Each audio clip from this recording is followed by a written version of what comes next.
I've been a gardener for most of my life. I've gradually worked up a roster of clients over the years.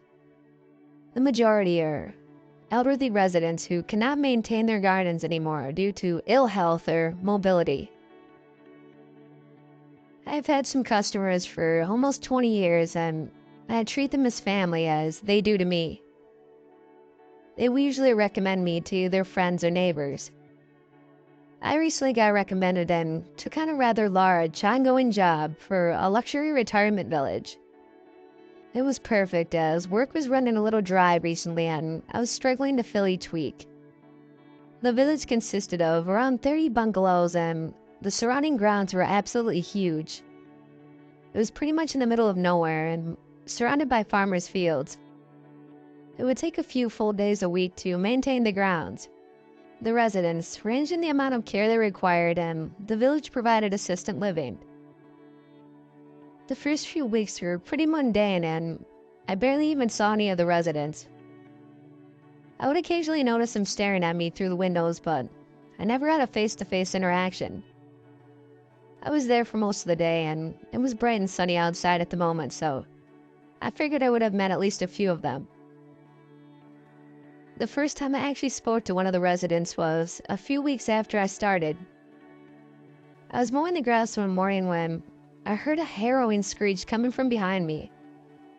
The sound almost deafened me, even over the sound of the lawnmower.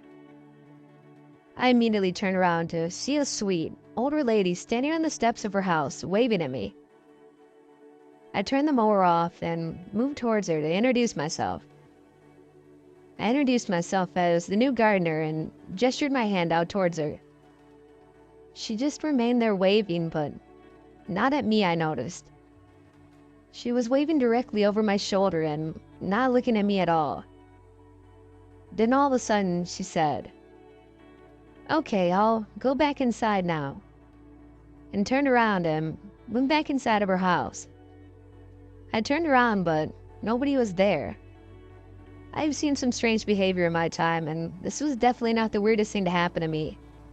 I brushed it off and I continued my day.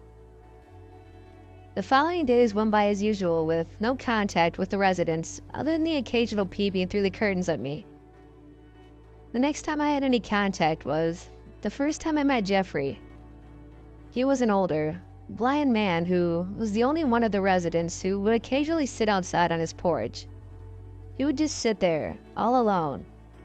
He would barely shift in his movement, and I never bothered him as I figured he didn't want to be bothered. I was clipping some roses one day in a hanging flower pot at the side of his house when I heard him speak. "I'm Jeffrey, and I have a secret," he said. I turned around and introduced myself. "I'm Jeffrey, and I have a secret," he said again as I got closer. I figured I would humor him and asked him what the secret was. "I can't tell you. It's a secret." I was a mixture of disturbed and confused at this point. The way he spoke was almost like that of a small child whimpering some silly anecdote in my ear. I just wanted to get back to work, and so I did. I began to cut the roses before I heard him speak once again. "Okay," he said, "I can tell you." He paused before raising his voice in more of an adult tone. "He's behind you." "Who's behind me?" I said while looking over my shoulder. And no one was there, of course. "Okay, I'll go back inside now," he then said before walking back inside of his house. I was a little more disturbed this time, and I decided to finish up at the retirement village so I could take a little break from my place. I hastily drove off and went over to another client to regain a sense of normalcy. I hastily drove off and went on to another client to regain a sense of calmness. It was a Friday afternoon and I decided to work a little later as then I could take the Saturday off. I had planned Saturday afternoon and I didn't want to have to get up and work in the morning. I finished up the job at around 7 p.m. and it was getting darker and I went over to the van to call my wife to tell her that I would be home soon. I rummaged through the van looking for my phone, but I couldn't find anywhere. Dang it, I shouted to myself as I realized that I had left it back at the retirement home. I had placed it on one of the pots the second time that I had approached Jeffrey. I was in such a rush to get out of there that I had forgotten it. It was in the complete opposite direction from the house, and I didn't want to have to trek down there in the morning. It was not too far from where I was at the time, so I just decided to go back and pick it up then. As I approached the long and winding road towards the retirement home, it was as if the night sky instantly darkened. By the time I had reached the property, it was almost pitch black outside. There were no streetlights, and the only illumination was the headlights of my van. It was just all in my mind, I told myself. I parked up my van and grabbed a flashlight from the back. I slowly walked over the cobbled driveway, every step louder than the last. You could hear a pin drop and the silence that engulfed me. I flashed my light towards the houses and stopped in my tracks, scared to move another inch. The residents, all the residents were outside on the front of their homes. They were all standing there, waving off in the distance. They did not falter and they didn't even move as I ran back to my van. I started up the engine and I got out of there. I was not bothered about picking up my phone. I explained everything to my wife once I got back home, but she felt that I was just tired and overreacting. I tried to convince her, but it fell on deaf ears. I was in two minds whether to return back there on Monday morning, but at the moment, I could not afford not to. I had lost quite a few clients over the years, and I had barely even raised my prices. I always felt terrible raising prices on my elderly customers who I considered family. But this new job was different. The pay was at least triple what I used to earn in a full week for just a few days of work. I was being paid directly by the company who owned the village, and I had no problems on that end. This job allowed us to afford some luxury in life. We also had two younger children that we had to support. I turned up Monday morning and everything was back to normal. I retrieved my phone and it was exactly where I had left it. The residents were all inside of their homes, and although the staring out of the windows seemed to be worse, at least they were not outside. I went through the day with no issues, and although I could not have explained what happened, I tried to ignore it. The same thing happened yesterday. There was no issue, and even Jeffrey wasn't sitting outside on his porch to whisper creepy little messages into my ear. I did notice the staring had become worse, though. Throughout the day, almost all of the residents at one time or another had caught staring at me. That was the least of my worries, though. I did manage to catch one of the carriers on her way out of one of the houses. I had not actually seen any carriers before, which I had not even thought about it until I saw her. I had not seen any relatives or visitors either, only the residents. She seemed to be in quite a rush, and she was pale in the face. I introduced myself and asked her if she had noticed anything strange about the village.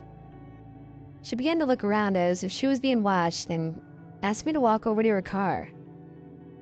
She seemed to regain more semblance of calm the further she moved away from the building. I would just go do your job and not ask any questions. Just be careful about some of the residents, she said. I asked her about Jeffrey and the older lady who I had first met, and she began to breathe heavier, frantically looking over her shoulder. Be careful of him. He's blind, but he sees things. Not in a way you or I could understand.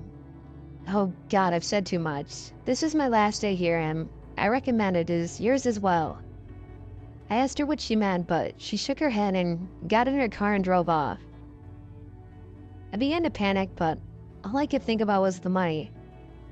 I was about to book myself and my wife our first holiday in 5 years, and I had to make this work. I would not get an opportunity like this again. I got there in the morning at my usual time, and everything seemed to be whatever I would call a normal day at this place. The residents would stare occasionally, and I would get the occasional wave, but that was just fine by me. The afternoon hit, and I was weeding around the corner of Jeffrey's house. He was now sitting outside on his porch, and I heard him whispering occasionally, but I decided to ignore it. I finally reached the front of his house and heard him humming to himself while drawing a picture. He was manically brushing strokes onto the page with his right arm while The rest of his body remained lifeless. "Do you want to see it?" he said as I walked past him. I felt rude to ignore him, so I politely declined and wished him a good rest of his day. "But it's important and you should see it," he said. I begrudgingly accepted as he held out the picture in front of him. It was a drawing of me in that very moment. I mean, it was exactly me, down to the facial expression I was pulling right then.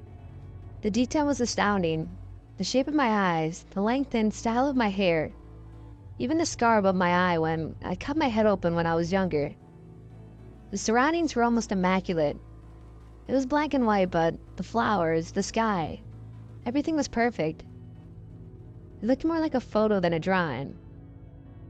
I looked closer at the drawing and noticed that just above my shoulder there was a black smudge. I could vaguely make out some features, but not much. It was over a foot taller than me, and on second inspection, it looked to have the shape of a human. It was difficult to make out as the drawing was all black and white, though. "How did you draw that? I thought you were, and what is above my shoulder?" I said. "That's him. He said I could show you him now." I slowly turned my head as Jeffrey began maniacally laughing in front of me. Then laughter began to bellow throughout the entire village. I spun the rest of my head around, but there was nothing behind me. I turned around and angrily grabbed my tools and exited the village. I could hear the sounds of laughter still as I drove away. I got home this evening and decided not to tell my wife what had happened. I immediately went to go and take a shower when she called out to me. "What's that black smudge all down the back of your shirt, hon?"